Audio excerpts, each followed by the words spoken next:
lagi ada yang rame. Salah satunya Pak Hasan Nazfi ini menjadi salah satu yang pertama mengomentari soal isu ini, soal Saiful Mujadi yang katanya diduga mengajak orang untuk menjatuhkan atau menggulingkan kekuasaan. Tanggapannya gimana nih Pak Hasan? Tapi itu bukan diduga kan, memang gitu pernyataannya kan. Oh, bukan diduga lagi, sudah firm itu Kan mengajak. itu pernyataannya. Oke. Pernyataannya bisa nggak kita menjatuhkan katanya. Bisa nggak kita memperbanyak nih, mengkonsolidasikan kekuatan kita untuk menjatuhkan katanya. Ya itu kan bukan diduga, memang dia yang ngomong. Kecuali mukanya samar gitu, baru kita duga iyalah gini. Dan pernyataannya kan nggak dipotong, video itu 4 menitan itu kan video utuh. Jadi kenapa harus dikomentari?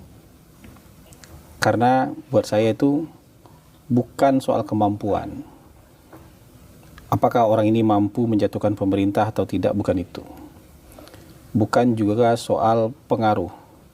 Sebesar apa misalnya pengaruh orang ini untuk menjatuhkan pemerintah, bukan.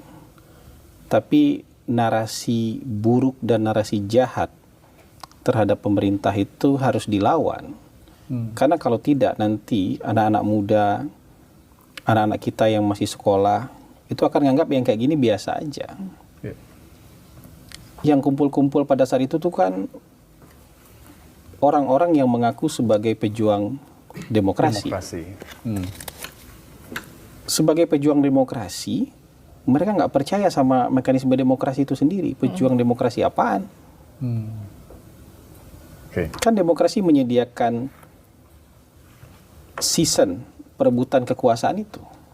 Bukan nggak boleh Anda merebut kekuasaan, bukannya nggak boleh. Difasilitasi kok dalam sistem demokrasi. Tapi ada jeda waktunya per 5 tahun. Kalau Anda tidak sepakat dengan kepemimpinan hari ini, Anda boleh lawan nggak? Boleh lawan. Anda boleh ganti nggak? Boleh. Tapi ketika waktunya datang, kalau Anda mau menjatuhkannya di tengah jalan, kan diajaknya dia nggak percaya dengan impeachment katanya kan. Dia mau menggalang kekuatan untuk menjatuhkan. Dia berarti nggak percaya dengan proses institusionalisasi yang dia pelajari berpuluh-puluh tahun sampai sekolah ke Amerika. Ya, nggak percaya dengan mekanisme perebutan kekuasaan yang sudah difasilitasi oleh sistem demokrasi. Kalau kita kan per 5 tahun. Kalau Amerika kan per 4 tahun misalnya. Ada di negara lain ada yang per 6 tahun misalnya. Itu kan siklusnya. Kok kayak nggak sabar nunggu siklus itu? Lagi kebelet apa? Lagi kepepet apa? Nah, narasi buruk ini harus dilawan. Kalau nggak nanti orang akan menganggap wajar pernyataan-pernyataan seperti ini. Apalagi ini kan keluar dari mulut orang terdidik. Orang yang secara strata pendidikan itu sampai ke level tertinggi.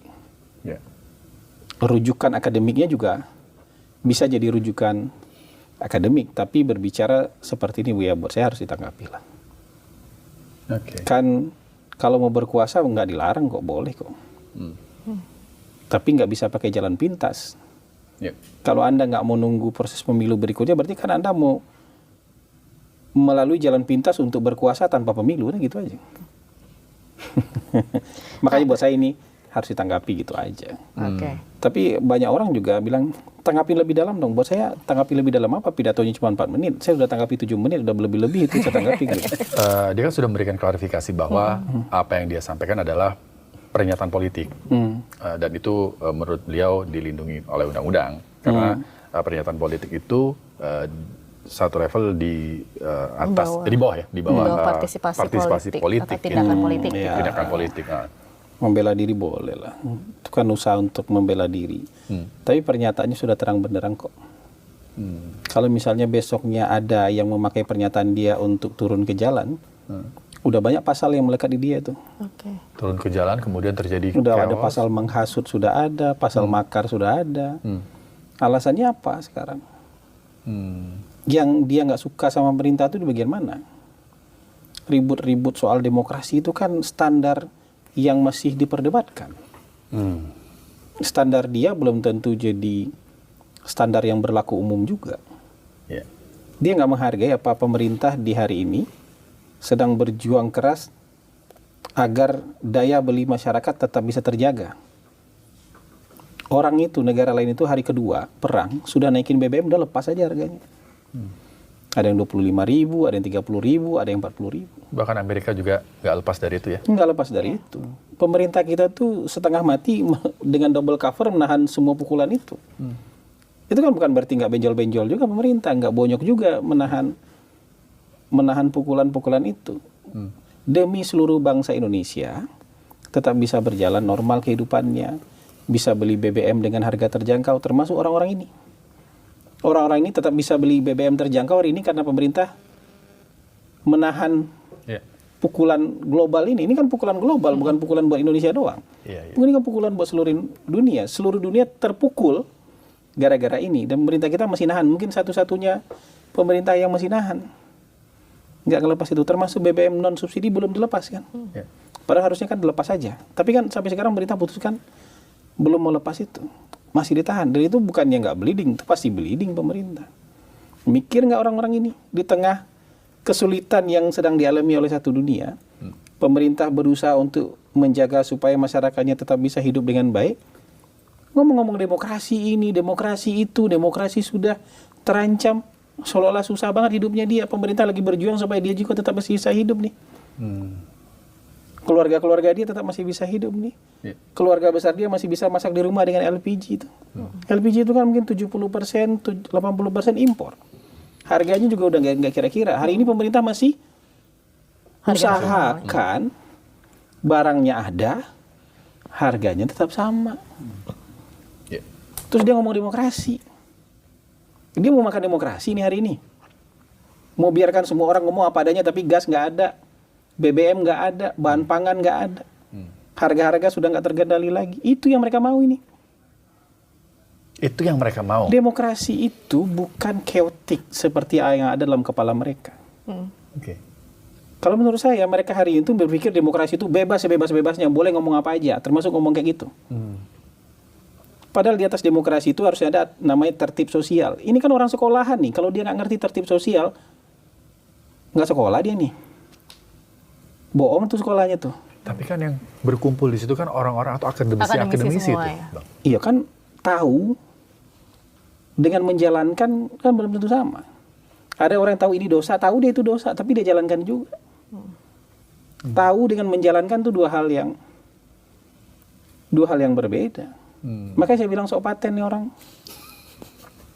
Sok paten kali Sok paten nih orang-orang ini gitu.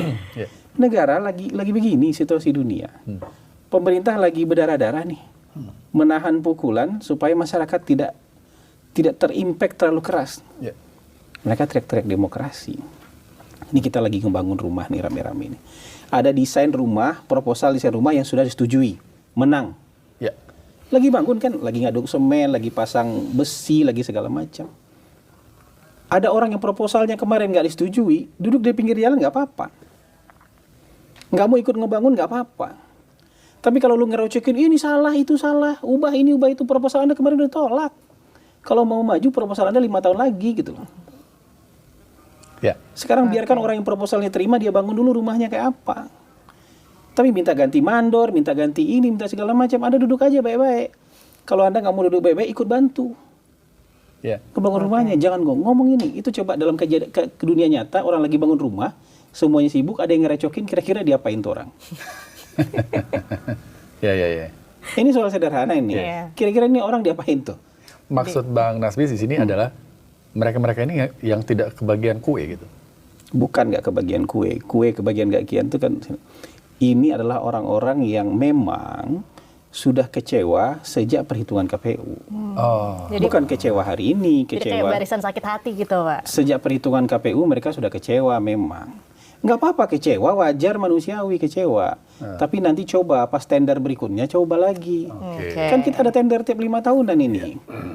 Gitu. Jangan Anda recokin orang yang lagi menang tender. Dibiarkan rumahnya dimiliki. Nanti kalau misalnya pemilik proyek bilang, masyarakat bilang, oh rumahnya nggak sesuai harapan yang dibangun. Dia tentu cari orang yang tender berikutnya dong. Dia akan buka tender lagi setiap setiap 5 tahun. Kira-kira ini fardu ain nih ngelawan yang kayak gini nih. Kewajiban semua orang yang berpikiran sehat dan waras harus lawan ini.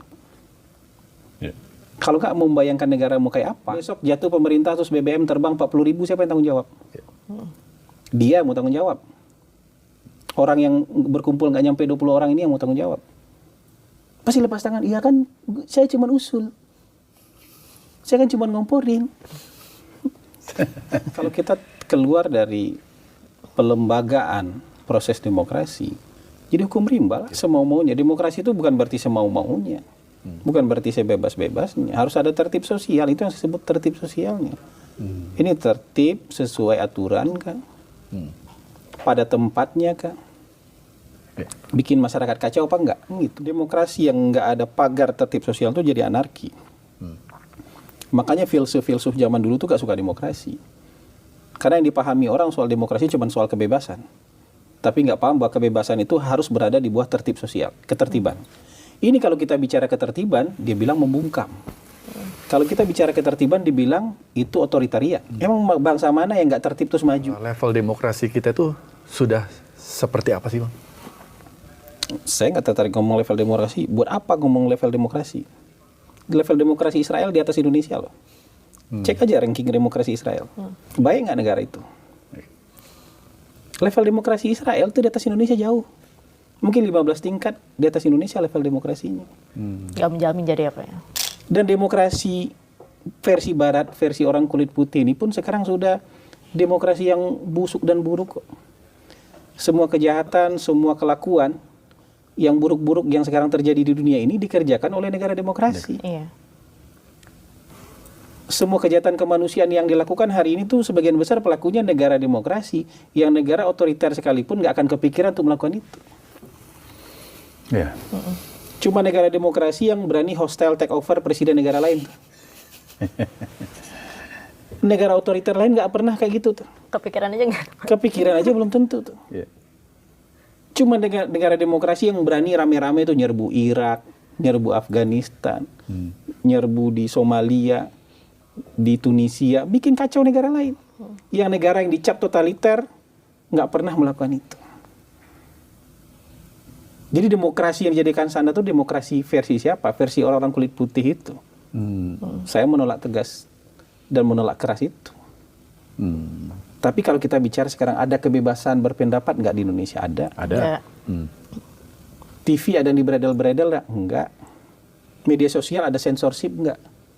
Nggak ada. Malah kita ini brutal sekali. Padahal negara yang ngaku demokrasi punya payung undang-undang untuk mengatur dan censorship media sosial. Yeah. Israel tuh censorship media dan media sosial. Gimana sih Pak Prabowo ini merespons ketika mengetahui ada nih akademisi yang ingin menggulingkan kekuasaan gitu? Pasti sedih dan kecewa. Kemarin di pidato, kan kita lihat juga, beliau kelihatan kecewa kan.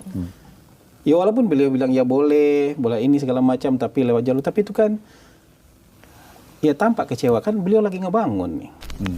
Dari sisi pemerintah wajar lah kecewa. Lagi ngebangun baik-baik. Terus kemudian tiba-tiba ada isu ini, isu dari mana? Ada kepentingan apa? Atau kepentingan siapa? Kok nggak sabar sampai pemilu 2029? Kepentingan siapa? Yang dibawa itu kepentingan siapa? Kepentingan rakyat? Rakyat yang banyak apa rakyat yang sedikit? Atau jangan-jangan kepentingan kalian 20 orang itu aja? 19 orang. 19 orang, kan 20 sama fotografer. Iya. Tapi bagaimanapun, kalau dibandingkan dengan negara lain yang sudah nyerah aja, bukan nyerah, lepas aja dari hari kedua perang udah lepas. Kita ini udah masuk bulan kedua, masih nahan. Itu artinya fundamental kita cukup kuat. Pemerintah dalam hal ini masih cukup percaya diri, ini kita masih bisa jaga. Bahkan kemarin itu Pak Presiden bilang sampai akhir tahun yang non subsidi masih bisa kita jaga. Yang non subsidi sampai akhir tahun masih bisa kita jaga. Itu luar biasa sekali. Gitu. Iya. Luar biasa sekali. Nah, dalam kondisi seperti ini pemerintah nggak bisa sendirian. Masyarakat juga harus mau nih sama-sama gandengan tangan nih. Bukan ngerecokin gaya yang 19 orang halal bihalal itu. Karena kita sedang modenya survival juga ini. Kalau dalam keadaan krisis kan yang pertama bukan ini survival itu penting kalau dalam keadaan Kalau survival ya kita harus gandengan tangan. Bukan saling ngerecokin. Bukan saling jatuh-menjatuhkan gitu.